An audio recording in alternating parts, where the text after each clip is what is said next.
mencari timba si anak darah di bawah sarang burung tempua. Salam hormat pembuka bicara. Selamat datang untuk semua. Alhamdulillah, alhamdulillahi rabbil alamin. Wassalatu wassalamu ala ashrafil anbiya'i wal mursalin, nabiyyina wa habibina Muhammadin wa ala alihi wa sahbihi ajma'in wa man tabi'ahum bi ihsanin ila yaumiddin. Amma ba'd. Dewan Hakim yang arif dan bijaksana, hadirin wal hadirat yang berbahagia, puji dan syukur hanya milik Allah Subhanahu wa ta'ala, karena Dialah satu-satunya zat yang maha pemurah dan maha tinggi, tak pandang rendah, Maha kuasa, tak pandang jabatan, tak pilih kasih dan tak pandang sayang. Dialah zat yang agung, yang mampu mengangkat dan menjatuhkan derajat setiap makhluk ciptaannya, termasuk kita manusia.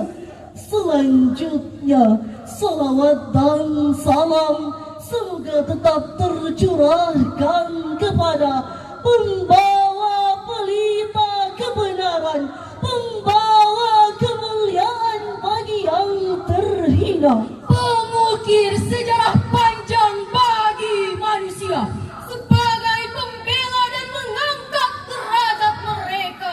memuji dan menyebutkan fungsi kedudukan manusia. Dialah Nabi Allah yang terakhir. Siapa lagi kalau bukan Nabi Muhammad sallallahu alaihi wasallam. Dewan Hakim yang arif dan bijaksana, hadirin wal hadirat yang berbahagia. Akhir-akhir ini semangat nasionalisme menjadi persoalan yang hangat dibicarakan. Stigma negatif anti NKRI dan anti kebinekaan kepada sekelompok umat Islam menjadi isu yang diperdebatkan. Masing-masing pihak mendeklarasikan dirinya sebagai kelompok yang paling nasionalis, sementara kelompok lain yang dituduh berusaha untuk menepis. Hadirin yang berbahagia, betapa miris keadaan Republik Indonesia tercinta saat ini. Persatuan dan kesatuan lebih bungkam karena perbedaan suku, ras ataupun agama membuat bangsa Indonesia tenggelam ke dalam ranah yang begitu menyakitkan. Hadirin, komitmen kebangsaan sudah sejak dulu ditanamkan dalam hati sanubari bangsa negara sebagai sikap pembelaan cinta tanah air yang menjadi doktrin yang tidak dapat dielakkan dalam tatanan kehidupan. Satu nusa, Satu bangsa, satu bahasa, Indonesia. hadirin yang berbahagia, nasionalisme hendaknya menjadi sarana untuk menciptakan persatuan bangsa, bukan menjadi isu yang membuat kita pecah dan tidak bertenggang rasa, membuat kita terjebak di ambang bencana. Padahal Islam sejak 14 abad silam telah membangun peradaban dunia atas dasar kebersamaan dan persaudaraan tanpa memandang ras, suku ataupun agama. Lantas, bagaimanakah konsep nasionalisme dalam Islam.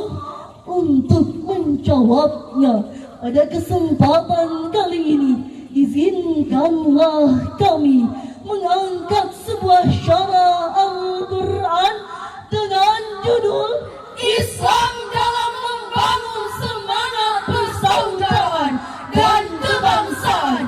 Sebagai landasannya, mari kita simak bersama firman Allah Subhanahu wa Ta'ala dalam Al-Quran surah Al-Mumtahanah ayat 8 yang akan dilantunkan oleh Korea dan sari tilawah kami berikut ini. A'udzu billahi minasy syaithanir rajim.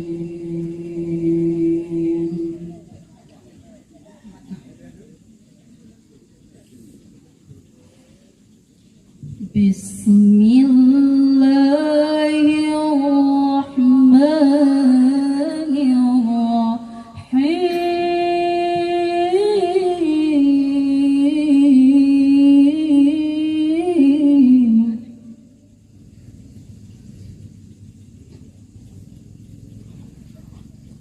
لا ينهاكم الله عن الذين لم يقاتلوكم في الدين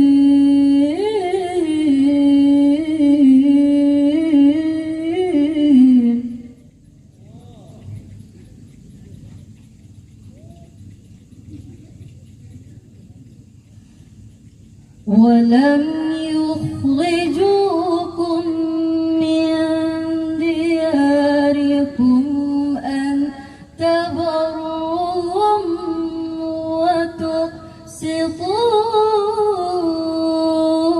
وتقسطوا إليهم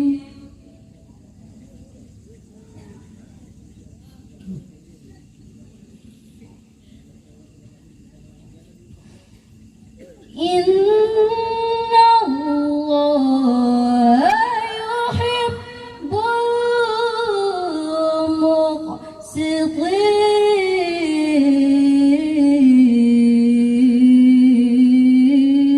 المقسطين. Hamba berlindung kepada Allah dari godaan syaitan yang terkutuk dengan menyebut nama Allah yang Maha Pengasih, Maha Penyayang.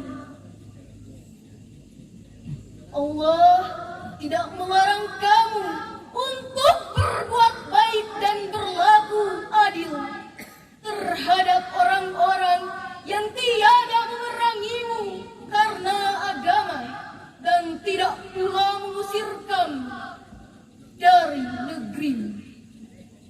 Sesungguhnya Allah menyukai orang-orang yang berlaku adil. Hadirin wal hadirat yang berbahagia, dalam kitab Lubabun Nuqul fi Asbabin Nuzul karya Imam Jalaluddin As-Suyuti halaman 234 menjelaskan bahwa di antara sebab turunnya ayat ini adalah ketika Asma binti Abu Bakar mendatangi Rasulullah meminta pendapat. Saya dikunjungi oleh ibu kandungku Siti Kutailah, seorang musyrikah. Setelah itu Asma bertanya kepada Rasulullah, bolehkah saya berbuat baik kepadanya? Rasulullah menjawab, ya boleh.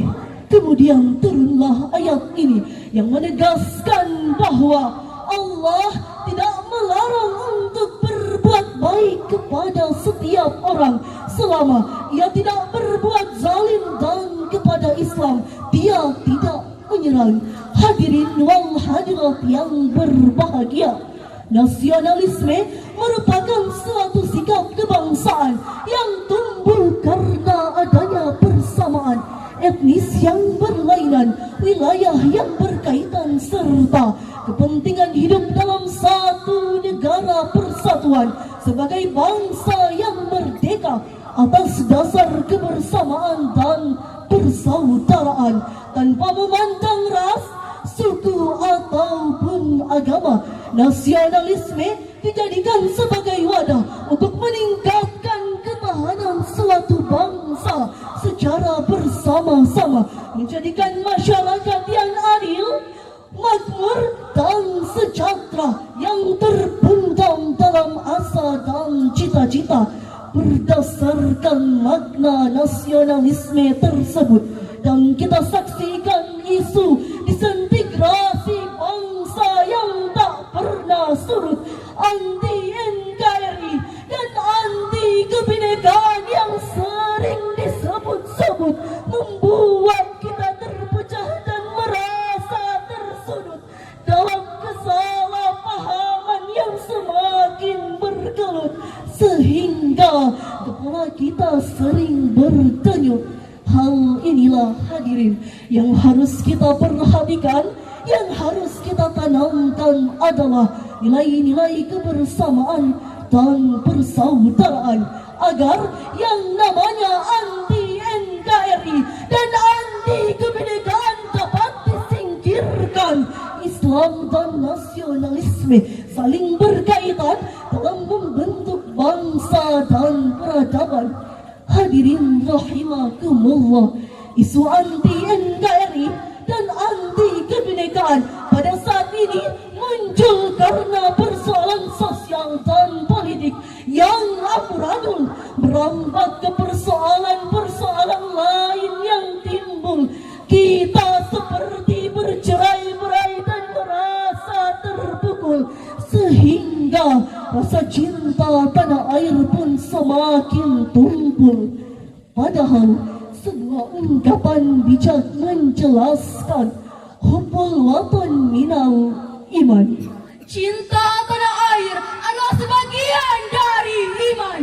Love of country is part of faith. Hal inilah hadirin yang harus kita jadikan acuan dalam membangun Indonesia yang maju dan berperadaban, bukan isu anti NKRI dan anti kebinekaan yang dikabarkan mereka terjebak dalam tuduh dan permusuhan, sehingga setiap pihak merasa berada dalam kebenaran. Untuk meraih kemuliaan, marilah kita kembali mendengarkan lantunan ayat suci Al-Quran dalam surah Al-Hujurat ayat 13 yang akan kembali dilantunkan oleh Qari'ah dan sari tilawah kami berikut ini. Ya ayyuhan nasu inna khalaqnakum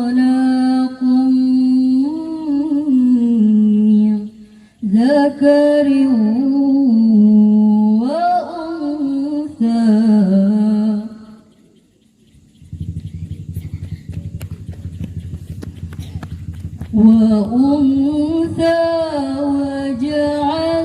وجعلناكم شعوبا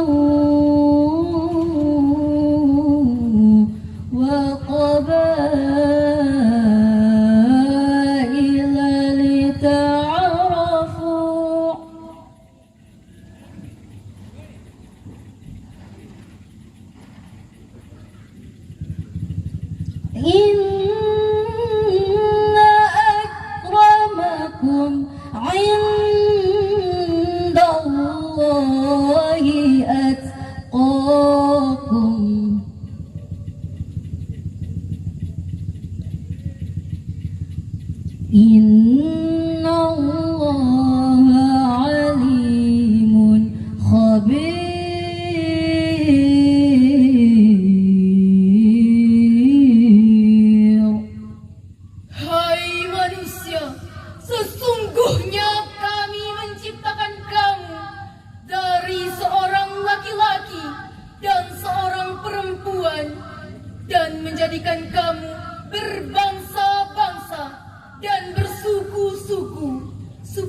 rakam saling kenal mengenal.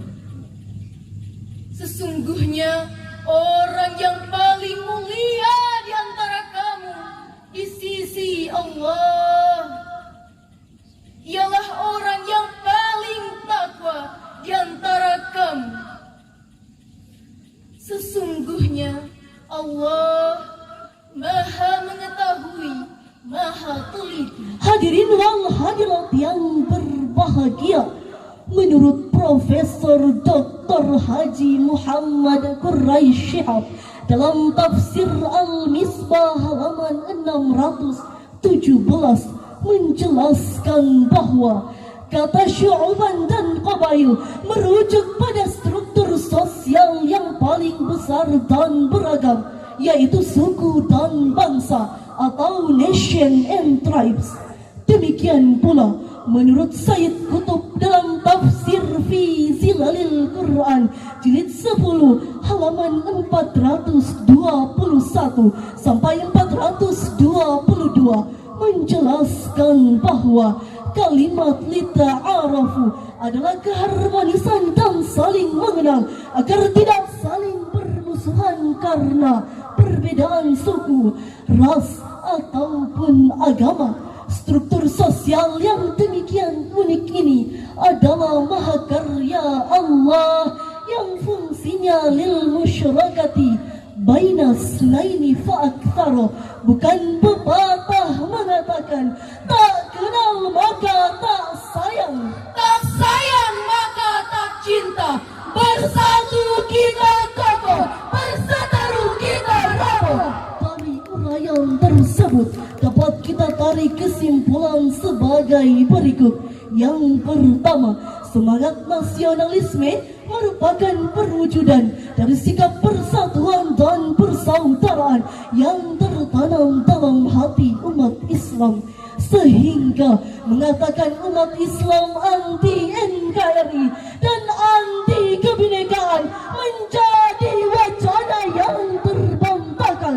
Yang kedua, semangat nasionalisme merupakan perwujudan dari sikap iman yang benar, yaitu sikap toleran antar warga negara serta sikap rela berkorban demi negeri tercinta menuju Indonesia Jaya, sebagaimana yang termuat dalam puisi berikut ini.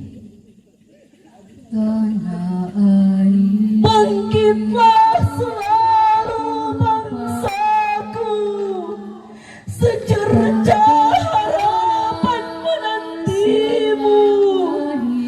Kami pemuda siap menjunjung tinggi namamu. Kami pemudamu akan selalu mendukungmu. Bangsaku, marilah kita bersatu dalam perbedaan, mengikrarkan satu perjanjian, berdamai dalam kehidupan, menggapai tujuan persatuan dan kesatuan. Engkau ku hargai.